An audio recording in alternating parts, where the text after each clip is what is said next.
Well, hello, everybody. Hello. Is this on?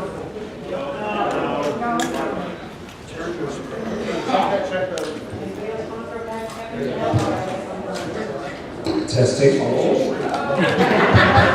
There's an on-off button for Stay in business, is it? Yeah. This is the end of my business, let me tell you. Well, gang, thank you all very much for coming. What a nice crowd we have. I'm delighted to moderate this very special gentleman who is loved as an actor and loved as a person. This is the most embarrassing part of it. Get to the questions. If you're unhappy, the interview is over. That's it. Would you help me welcome this delightful gentleman, Patrick Duffy?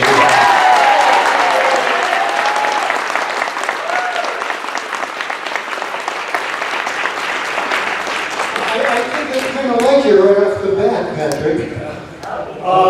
With a name like Patrick, when do you think, what day of the year do you think he would be born? What do you think? Hanukkah? St. Patrick's Day. How many for St. Patrick's Day? Okay. Read the bio. Yes, I did. I mean, what a career you have had. If I listed all the many, many things that you did. I've only had 3 jobs. Yeah, but each one lasted a long time. Long time. You're right, my own sleeve. I mean, you have a degree in drama, but I want to take you back to when you were a little kid. I mean, were you into acting or theater? How did it all start for you? Probably the way most people that started my business, which is in school, and you do things because it's fun. And when I was about to graduate from high school, I was going to enter into the University of Washington School of Architecture. I was going to be an architect. I just felt that was what I wanted to do. And my high school drama teacher said, I think you could maybe, she wasn't totally confident. She said, I think maybe you could make a living as an actor if you wanted to. And there's a special program at the UW that they're going to audition people for, and I'd write a letter of recommendation if you think you might want to do it. And I went, okay. So I went home and met my parents, not knowing what happened. I walked in and I said, so I'm not going to be an architect, I'm going to be an actor. And they went, yeah, okay, fine. They had no investment in my future whatsoever. And so I entered the University of Washington in the School of Drama in a special program, and that changed the course of my life. Well, what was the first job you had after you graduated college? Oh, well, the problem I had is in my final quarter of school at the University of Washington, I ruptured both my vocal cords, and they literally exploded. And the doctor said, well, you will never act again, you'll probably never speak normally again. So I spent the last 2.5 months of college in a puppet making class. Because they said you have 2 options. We can operate, we won't know what the quality of your voice will be, or you can go on 4 months restricted voice, which meant I could not say a word or use my vocal cords for 4 months to see how they would heal. So I spent the last quarter at the UW like a mime. And I said 2 things in 4 months. I said 2 words, and both of them were swear words. Would you care to elaborate, Patrick? Yeah, shit and damn it. I apologize, Francis. Well, because those are the things you say before you think. And other than that, I was very aware that I wasn't supposed to say things. Then once I was allowed to talk, I wasn't allowed to talk in an automobile. I wasn't allowed to talk in a room with more than 4 people. I wasn't allowed to talk with the radio or the television on, etc., etc. And because you cope with that by putting stress on your vocal cords. But I got a job. The entertainment editor for the Seattle Times was a friend of mine because he did an interview and reviewed me during my school years. And we made up a job. We pretended that I could do something. And I had a job where I could narrate performances of cultural groups coming into the state of Washington and performing in schools. They did these little 40-minute lecture demonstrations, whether it was an orchestra or an opera company or ballet company, if they got state money, we made up a rule, they didn't object to it, that they had to hire a resident from the state of Washington to accompany them and do their things. And I could narrate it because I could talk like this.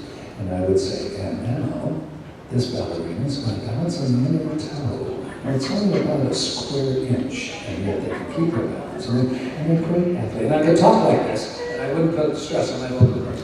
So I did that, and the second group that came to the state of Washington was a ballet company. And I had never been around a ballet company. And first of all, they were drop-dead, walking, heart attack, gorgeous people. They were the most beautiful artists I'd ever been around. And all the women walked around with very little clothing on, which was a big draw for me. And I got very attracted to this one ballerina woman who ended up being my wife for 45 years. So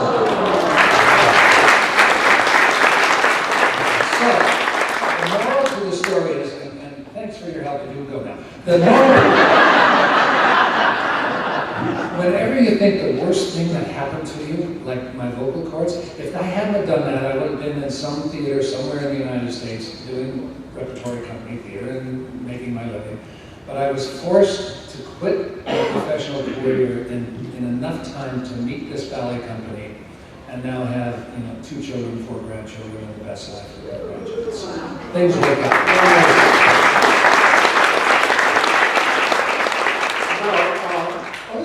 How did you rupture your vocal cords? What caused that? Well, you mentioned I was born on St. Patrick's Day, and I'm also Irish.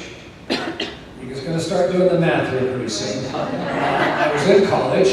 I thought I was, God's ambassador to the world of drama and women, and that I was bulletproof. I could drink and work and never rest and do everything. And I literally stressed myself to the point where I was losing my upper register all the time because I was abusing my vocal cords. And so and what eventually happened is all the blood vessels within the vocal cords themselves started to hemorrhage. And then the membrane surrounding the vocal cords finally got too much pressure and they split.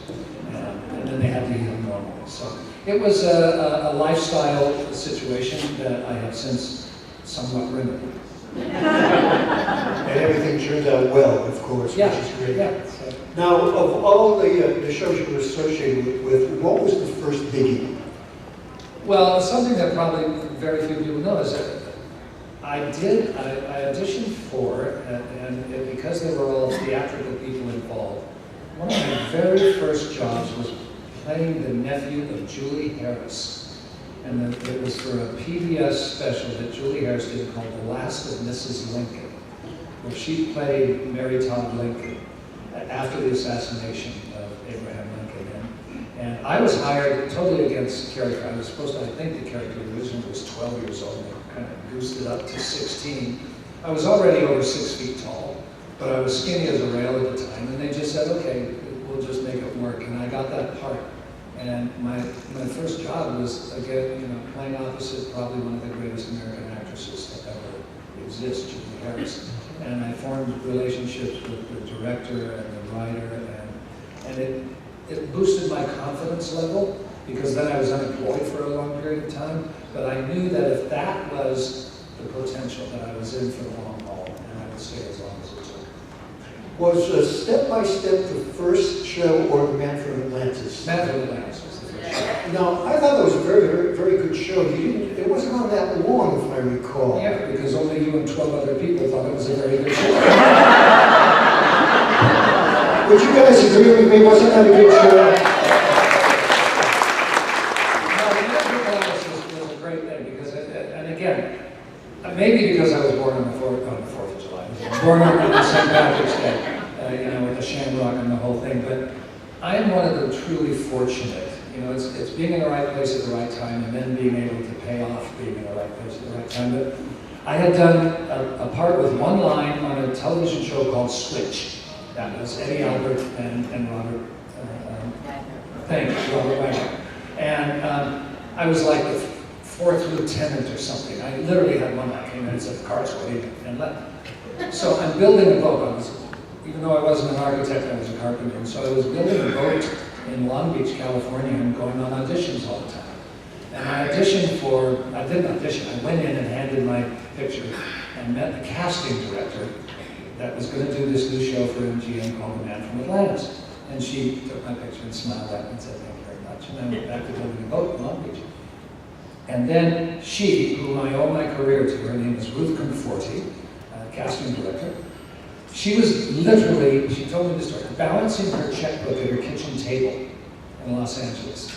And she was doing this and watching to that episode of Switch. And she looked up just in time to see me walk in, say my line, and turn around and walk out. And she thought, "Oh, that's that young man who I saw. He didn't come across like that at all." And she made a note to call me back in. And so I got called back in to interview with her. And then she called me back in to meet the producers. And then the producers actually read me for the part. And then one by one, I had this entire group of people fighting for me to get this part, which the network did not want me to have. The network literally told them when they saw me, "No, he's not right for the part." And the reason is, this is my business I know. They said, "He's not an 8 o'clock hero." Damn, I thought I was on time. An 8 o'clock hero has to be buff and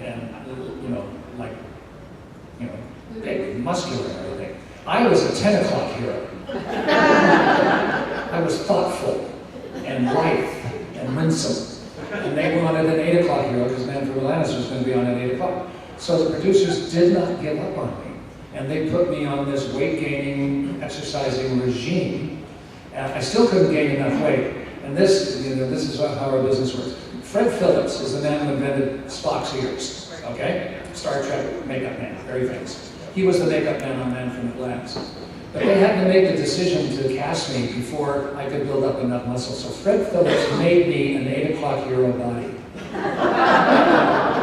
Literally, I spent an afternoon in makeup at MGM Studio while they cut out foam rubber, taped it on me, put things on me, wrapped me, made muscles where I didn't have muscles yet, painted me up, put the lenses in, and they drove me over to NBC Studios in Burbank. Walked me in. I couldn't see a thing because I had the lenses in. I'm a little busy. Could you answer that? Thank you. And I met the heads of NBC, and they looked at me and went, "Wow, he's really come along." And they said, and the producer said, "We'll wait outside and we'll talk it over." And they wanted me from that moment on. But I literally was wearing a styrofoam body. And I had about 2 months after that of very rigorous exercise, and I became the Man from Atlantis enough that it worked. But there's my business for it. I fooled you.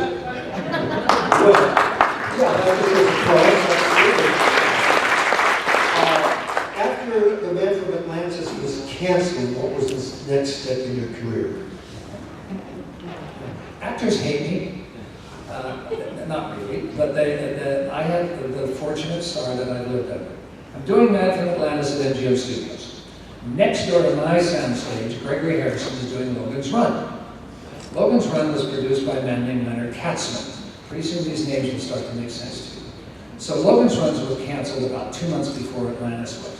But Leonard still had to mop up his producer stuff. At the same time, he was hired by Lorimar to produce this new show called Dallas. He then kept watching me go back to work for the time that I was still on the show. And he finally thought, and he went over and talked to my crew after I left. Who is he? What's he like? Is he a team player? Is he a SOB? Is he drunk? All those things that producers need to know. And I apparently passed the test. And I did not audition for Dallas. I got a call, my people got a call from Leonard Katzman and Lorimar offering me the part of Bobby Union on Dallas. I didn't have to audition, I didn't have to read or anything. And it was all because of, so now I've got Ruth Conforti, the casting lady, and Leonard Katzman, who got me Dallas. And I'll answer the next question. Leonard Katzman then called his friends at the end of the end of 7 years when I left Dallas. Leonard Katzman called his friends Tom Miller and Bob Boyette. They were producers of Perfect Strangers and all those other shows, all the way back to Happy Days. And he said, one of our actors is leaving Dallas, and I think he'd be great on a situation comedy. And they said, Larry Hagman's leaving Dallas? And Larry said, no, it's Patrick Duffy leaving Dallas. And they thought, no, that's not going to work. Okay. So then I went back on Dallas. And then at the end of Dallas, at the end of the 13th year, he sent them the outtakes from Dallas. And because they saw the outtakes from Dallas, Leonard Katzman again, they called me and they just said, we have a TV show and we want you to do it with Suzanne Summers. And I got my next show. So in 24 years, I was out of work for 3 weeks. All because of Ruth Conforti and Leonard Katzman. Very fortunate.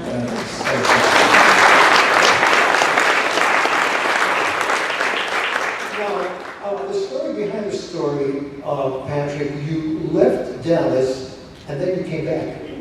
Tell us about that. Dumbest is the smartest thing I've ever done. Next question. I sit taller than you, so I'm going to have to bring this up. I left Dallas at the end of, you basically sign a 7-year contract. That's the basic contract that the Screen Actors Guild. And at the end of 7 years, Dallas was obviously doing very well. But I looked at the show and I thought, okay, it's an ensemble show and they're my best friends. And I had come from the show Man from Atlantis where it was essentially me. And I thought, maybe a good business decision is to leave at the very height of the popularity of everything and then possibly get a show based on that where you then take the next step. So, it was an amicable party. I had meetings after meetings, and they tried to talk me out of it, and I thought, no, it's what I really want to do, and I left the show. Things didn't go the way that I thought they were going to. I worked, but it wasn't turning out the way that I had planned. And it wasn't working out for Larry, because he and I were best friends, and he was miserable for the year that I was off, because we played together all the time. And it wasn't good for the show, because Leonard Katzman, that name again, left the same year I did. And the show took a different turn in terms of the kind of show it was in that year. So about 2/3 of the way through the season, they decided they wanted to make a change, basically because Larry said, you have to do something or I'm going to be very upset. And he did not want to upset Larry. So my wife and I came back to our house one day, and it was before cell phones, so the answer machine light was blinking. But I can say that to this room because most of us are at that age. And it was Larry leaving me a message, and he said, Patrick, it's Hagman. I want you to come out to Malibu. We're going to get drunk, and I want to talk to you. And as soon as I turned it off, I turned to my wife, and I said, you know what? They're going to ask me to come back on the show. And her immediate response to me, you can't go back on the show unless that last year was a dream. Literally, that's what she said.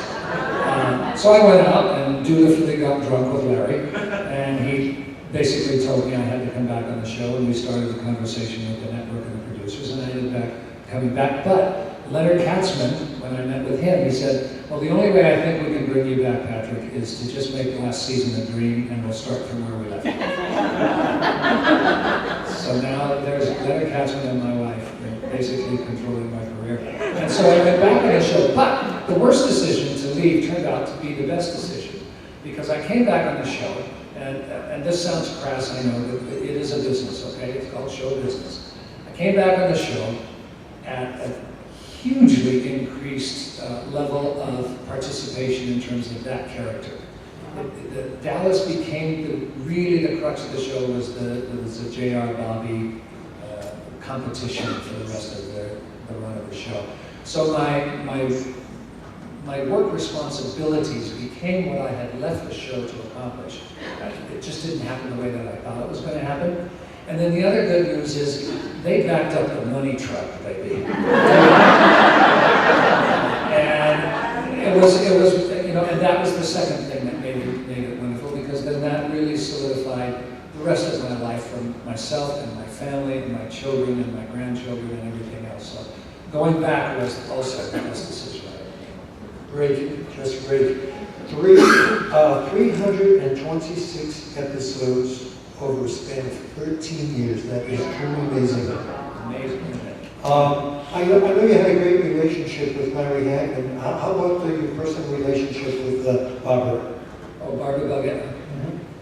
Well, Barbara and Jim, literally from day one, were mom and daddy. And that's all we called them. Every once in a while, Barbara's nickname was Bullets, which I have no reason. I have no idea why. But Jim was always daddy.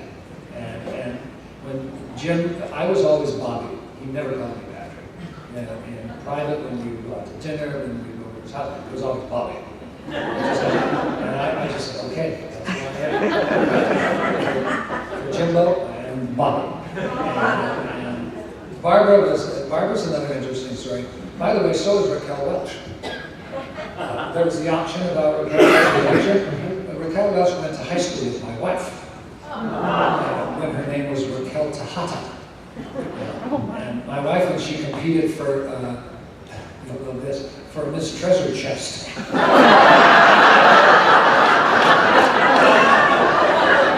haven't got a picture of your wife with your head. Let me just say that Raquel Welch is Raquel Welch and my wife was a ballerina. Do the math. But so, I forgot where that went. What were we talking about? I forget. Raquel has that effect on me. Yes. No, but Barbara Belgetti's, because my wife was a childhood actress. She was on Broadway at the age of like 14, then became a dancer. But one of the first plays that her father took her to see when she was about 10 years old was a play on Broadway called The Moon is Blue. And that Moon is Blue play was Barbara Belgetti's as an ingenue. And it was banned in Boston because they said the word virgin.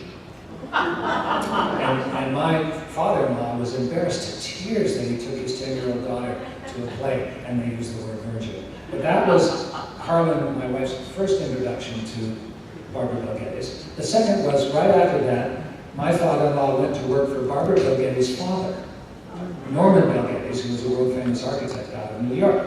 And he's the guy that, before television, would draw the pictures in Life magazine of the battles in World War II at sea, you know, with the boats and the things. Norman Belgetti's was the artist who drew those big fold-out things that you would get. So the history, the coincidental, serendipitous history of the Belgettis and the Rossers, which was my wife's name, and me, for me to then turn around all those years later and play her son on the show was, and she knew the story and everything, and it's just one of those things that so rarely happens, but when it happens over and over again, you're living with fairy dust for the moment. Wow. I'm from Boston, by the way, and I had nothing to do with that word, virgin. Thank you. Tell us about Nost Landing. How did that begin in memories of that show? Okay. Well, Nost Landing actually was before Dallas. If that's a shocker, then that's what you need to know. Lorimar went to CBS to pitch shows, and they pitched Nost Landing. And CBS went, that's not, we're really looking for something with a little more punch and, you know, sex and money and all that kind of stuff. And the producer, the creator of Nost Landing and Dallas said, oh, I got a show like that. It's about Texas people. Yeah, that's it. Oil people. Yeah. And CBS said, oh, sure, bring that in. We'd like to hear that. And he went back quickly and wrote a synopsis for Dallas. Took it in and they loved it, and so they produced Dallas. 2 years later, being a good business person that Lorimar was, they went back and said, you know, one of the brothers from Dallas could be on Nost Landing. And they said, well, then let's do Nost Landing. And that's how it happened, and that's why there was a Gary Ewing in Nost Landing, and that's why Larry and myself, I don't know if Linda went back, but I know Larry and I did several episodes of Nost Landing, so we could go visit, you know, our drunken brother Gary. It's interesting to note, you know, with all your many accomplishments, you had a hit record in Europe. Yes, Together We're Strong. Tell us about that. I have a friend out here from France who's been a friend of mine for 20 years. And every time I look up when I'm doing something, this sweet girl, Karen, is there. So she knows this story. I did a record. I'm not a singer, and the record will prove that. But Dallas was so popular internationally, so popular that anybody was looking for any reason to associate themselves with the show. So there's a brilliant, wonderful French singer, probably one of the best female French singers since Edith Piaf, and her name was Mireille Mathieu. Okay, and she really was the next Edith Piaf, and she had a great career. But her business person knew how to do business and said, "Why don't the two of you do a record together?" Okay, so I tried to sing with this beautiful singer and did my best, and they did every technical thing they could to make this happen. I once had somebody, I tried to do I did the Barbara Mandrell show, and they wanted me to sing a song. I tried to sing a song, and the music director said, "They don't make instruments good enough to make you sound like a singer." And so they took my song out. But the record I did with Mireille was a 45, 2 sides, and it sold like crazy, not because of the singing, because of Mireille Mathieu, and because she was singing with Bobby Ewing. That's the thing. So, but yes, I have now made a record, and I shall not make another. I suppose you might refuse this question, but would you care to honor us with a few bars of that song? I would rather go to a few bars.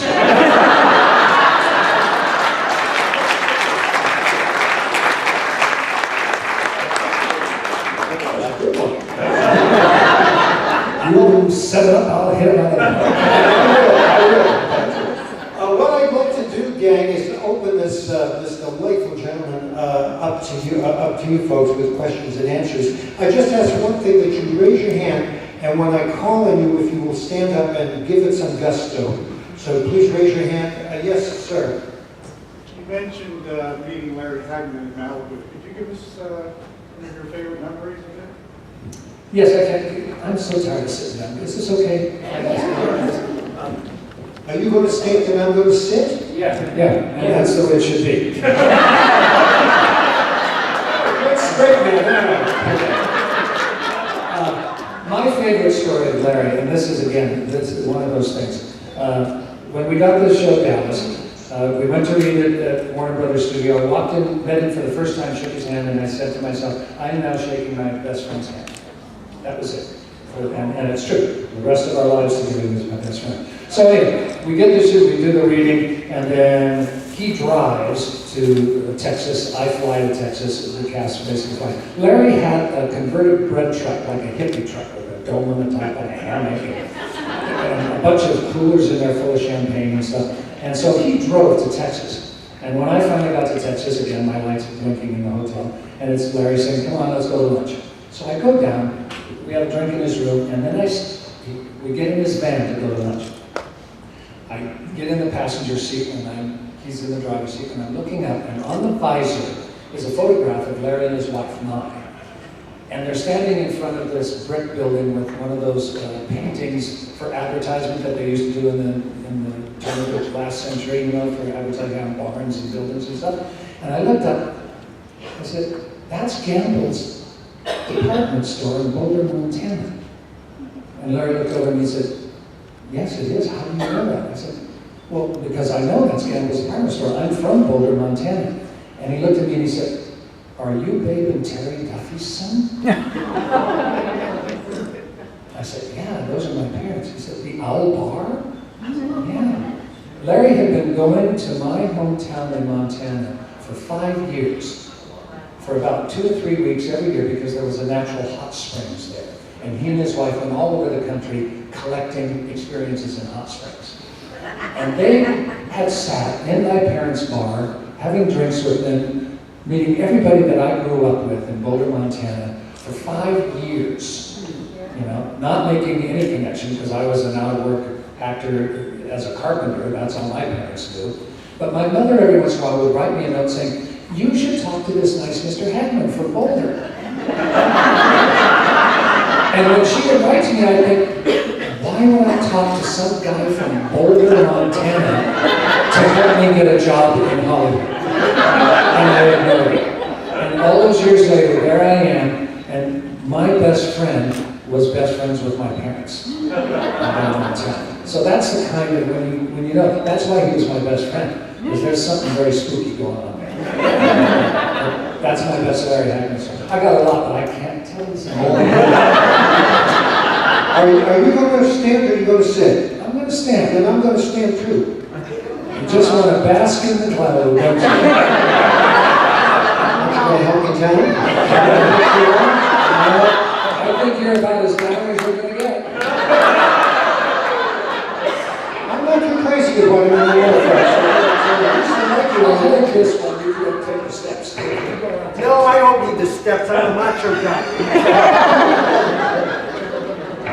Okay, raise your hand. Yes, sir. Hey, Pat, you spoke a little bit about Lenny.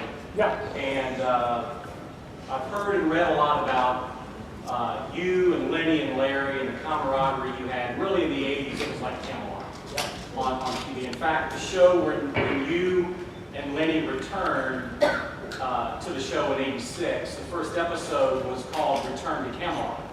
Can you speak a little bit about the relationship that the three of you had and how special that was on the set and just the way it was when we would work every day together? Well, the thing about a show about like Dallas is when it's iconic and it's huge and it's international. And we were then starting back, we were the #1 show for, I don't know, 7 years in a row or something. It was really crazy. And internationally, it was crazy. You can go two ways with that. People always say, oh, the industry is terrible, it ruins people. No, the industry doesn't ruin anybody. The industry is just this huge power source. And whatever a person brings to it, it gets illuminated and exaggerated out of that person. It doesn't create anything, it just shines a big light on it. The tendency a lot of times is to have not the wrong kind of people, but maybe sometimes the wrong nature of a person get illuminated. The beauty about Dallas was, especially Lenny and Larry. Larry was iconically, undisputedly, the leader of that set, the most iconic actor in the world at that time.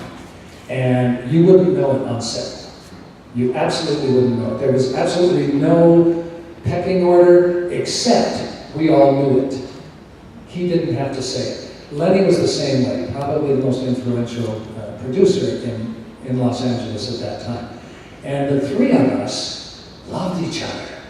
Crazy, stupid respect for each other.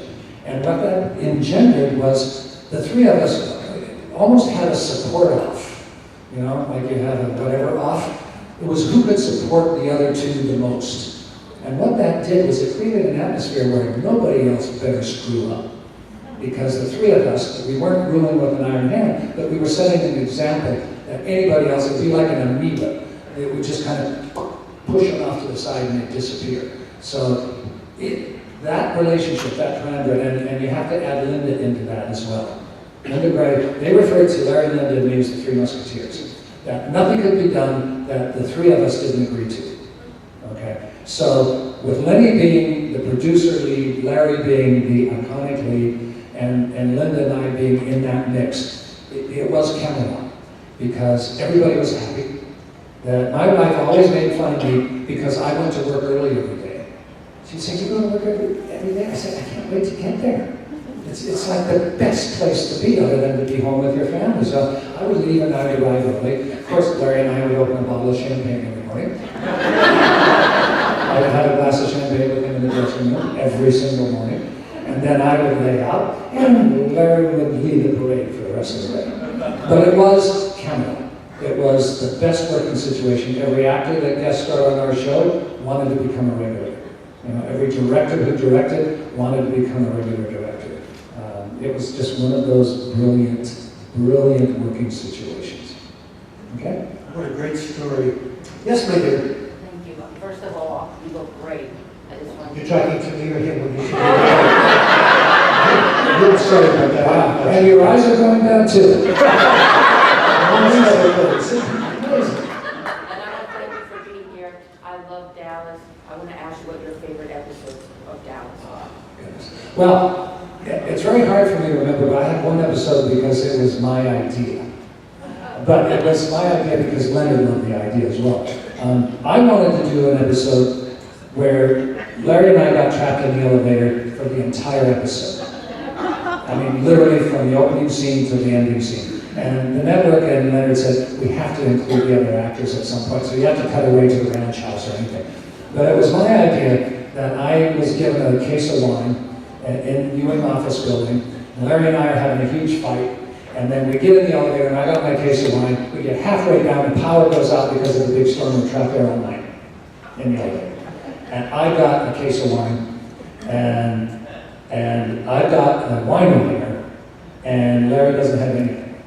And so we negotiate the entire night, and he writes me IOUs on Post-its for every time we open a bottle of wine and drink it. And then at the end of the episode, when they finally figure out where we are and they open the door, all these empty bottles roll out, and we're passed out in the elevator, and there's Post-its all over the back. Well, Larry has given me about $1 million for every drink of wine that I gave him. So we did that episode, but we had to cut away and do it. But it was a lot of fun that I did it. That's great. Sir? Yeah, I was wondering if you could tell a little bit about the Dallas reboot, Oh yeah, because I thought it was a great show. yeah, it failed. Just one more thing. Over the year, Dallas was canceled in '91. Okay, so it was over 20 years plus before, and we had a lot of submissions of potential Dallas reboots. And some movies we weren't involved in, but I was able to see the scripts, and they were all atrocious. Nobody knew, Leonard Katzman died. And Leonard Katzman was the heart and soul of the quality control of the show at Dallas. And nobody knew the secret but him. Whatever that was, nobody could do it. So we basically gave up on doing one. Then I got a script from a woman named Cynthia Sidra. And she gave the script to certain people who gave it to me, who then sent it to Larry and Linda. And like I said, nothing gets done until Larry and Linda and Patrick agree. And we all read the script, and we were on the phone literally, when I turned the last page, I was on the phone with Linda. I called Linda first because Linda and I always knew that if we agreed, we could talk Larry into anything. So that was, and Larry knew it too, but he liked to think he was the first phone call, but he never was. So I finished reading, I called Linda, she said, I'm almost done, it's fantastic, it's ready. We said, okay, now we have to get hacky. That's what I always called it, hacky. So I said, yeah, get hacky.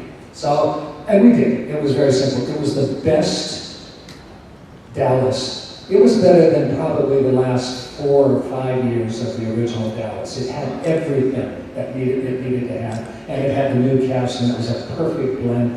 And the thing that was important to Larry and Linda and myself was that we weren't just window dressing to kind of come in, and then wheel us out like the old folks' home. That we were an integral part to it. And we were in love with it. We met. We decided to do it. It was again a 3-year love fest of a cast getting together. And Larry and Linda and I, established that same thing that Leonard and Larry and Linda and I had. We established it on the new set. It was a perfect working situation, and it should not have been canceled. Actually, there was a regime change at TNT. We were one of their top 2 money makers in terms of their income. But the president of TNT left, and they didn't have a president, and we were canceled by the head of the sports department. How do you figure that? I wasn't making enough layups, I guess. I mean, I don't know. So we were canceled. But the reason being that they thought, we need to be an edgy, new kind of show. We need to be a network that does hot, new stuff. Well, so far they haven't done it, and it was really struggling, but they canceled us. They canceled Rizzoli and Isles, another big money maker of theirs. Rumor has it that Major Crimes is on its way out. So they're not making good decisions. But again, it's called show business. It's not show art. It's not show friends. It's not show nothing. It's called show business. And business decisions are made, and sometimes they work, and sometimes they don't. Very good. Sir? Yep. A lot of TV actors dream of becoming movie stars. Did you ever think about my failed movie career? Hey. Dirty son. I can get you thrown out if you want. You couldn't get me to sit down. Oh, it's true. Just like that helped me. You have to understand one thing. Yes, that's true. But when I started doing television, there was a huge dividing line between television and film. You know, and all the way from the, you know, with the exception of a few people who left and really created a stir. Jimmy Garner, Steve McQueen, a few of those people made it. But there was a big line. Television actors were television actors, film actors were film actors. And in the 60s, 70s, and 80s, that was pretty much true. That has changed a lot since then. But I never felt, and this, I'm not going to say this anymore, oh yes you are. I never felt like I needed or should have been a film actor because I was in love with the aspect of making television, with the pace and the repetition and the fact that the storyline would last for, you know, there was a time in Dallas when we did 36 episodes one season. You know, so those stories go on forever, and it's a satisfying thing. You've done your homework the first 2 seasons, and then you go in and you really work like a well-oiled machine. And I enjoyed that. Not that I didn't look at certain films and think, boy, I read for Luke Skywalker. Wow. All right, look what they passed up. I meant for Indiana Jones. Oh, wow. Harrison, what's his name? Also, right after me was Tom Selleck in Indiana Jones. Whatever happened to him? You know? So you never know. But more often than not, television actors, if you're really happy doing television, a lot of television actors aren't, and they aspire to be film actors. And would I turn down a film? Probably not ever. But I've been so blessed, and I'm not done yet. So who knows? You know, there could be an act 3, and if it is, and it's a film, that's great. If it's another, 24 years on television, I'd be happy with that too. Thank you very much. You bet.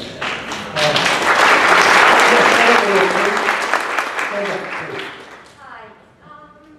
The whole series with South Fork and the house, was it a private residence and is it still around?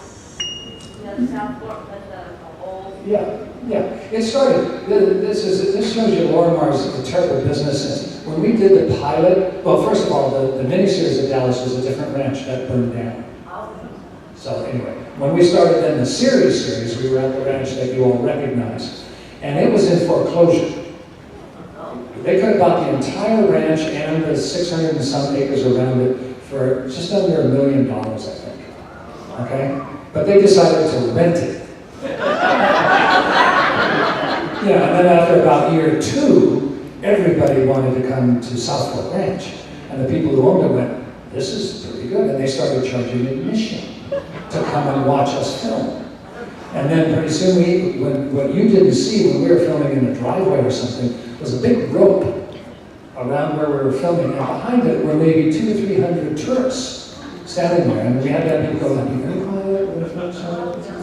And our makeup people would do, would come around where everybody could see them, they would powder, and then they'd go sell the makeup pack. For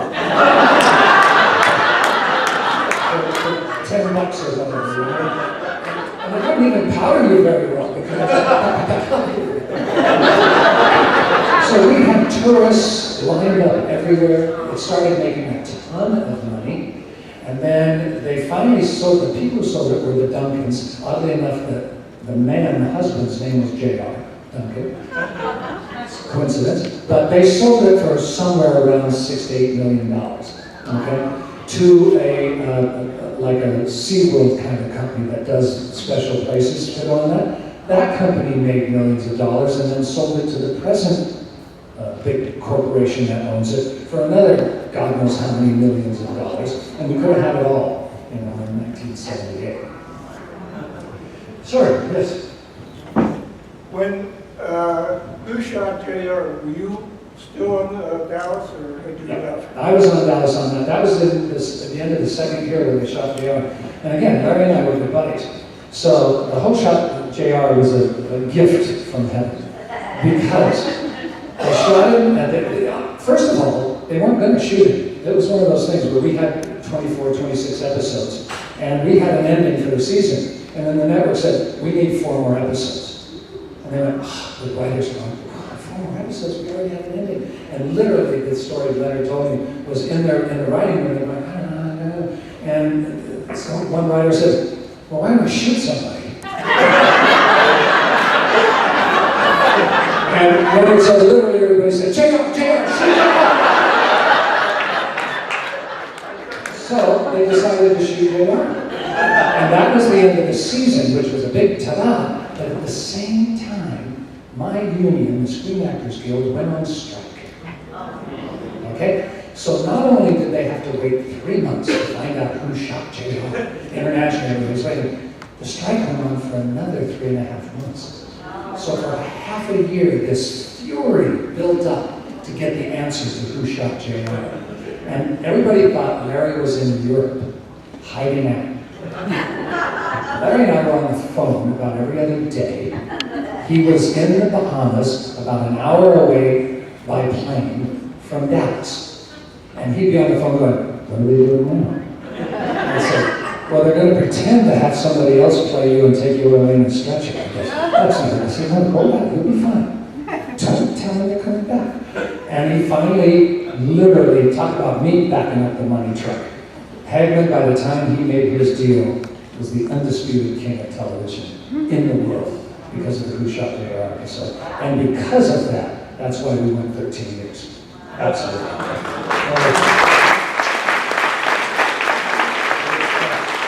Well, folks, in the interest of time, unfortunately, If you would have asked shorter questions, we'd have more time. I'll work on that for next time. I will. I think there's going to be a next time. Me too, that's it. Yeah. We have time for one more question. Sir, before I call on you, will it be an intelligent question? We're not sure. All right, would you stand up and nice amount so we can all hear you? Then it must be for you, right? Absolutely. Yes, sir. What was your relationship with Jim Davis? And do you have any stories about working with him? Well, yes, I do. I'm one of those TV geeks who would either get up early in the morning to watch those silly movies that they would run for people, I guess, who work the night shift, or stay up late and watch those silly movies for people who work the day shift. And I got to watch all of the, I'm a classic movie crazy person, and also not very good classic movies, okay? So I saw Jim Davis in everything from Cowboy that's battling Frankenstein, really, to other shows that he did, Tales of the Century, all kinds of stuff that he did. I knew him, not by knowing him, but I knew him because I was a Montana boy in love with cowboys and just the whole genre. And the next thing I know, Jim Davis is playing my daddy. Between Barbara Bel Geddes and Jim Davis, it was one of those mild dream come trues. But so was the whole show. Dale Robertson played on our show. Howard Keel was on our show. John McIntyre was on our show. Alexis Smith was on our show. We had more people that I stood at the urinal with Peter Gunn. Sorry I missed that one. Yeah, because he was married to Alexis Smith. And so I was directing Alexis Smith. It was maybe the 4th episode I ever directed or something. And here I'm directing Alexis Smith. And she could have been nice and everything. But on a break, I run into the bathroom and I'm like, oh my God. I'm Peter next to Peter Gunn.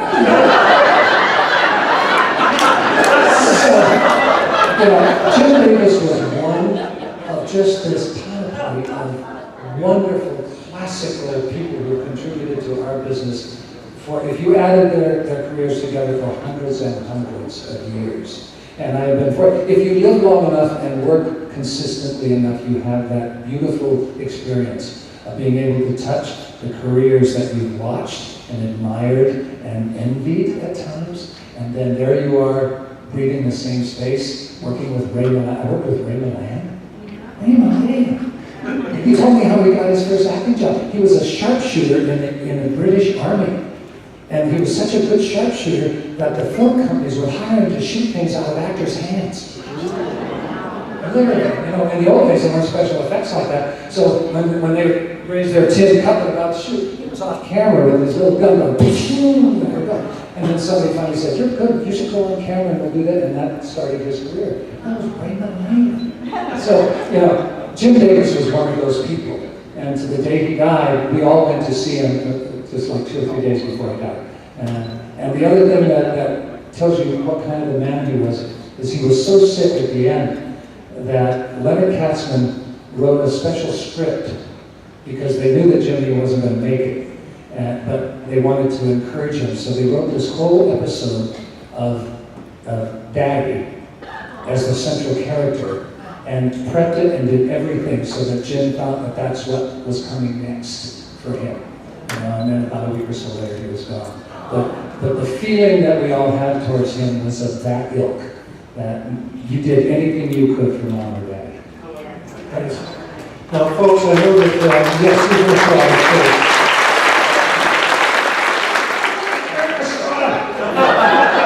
I don't like either one of them personally. No. For those of you that had questions we couldn't get to, I will give you Patrick's home phone number.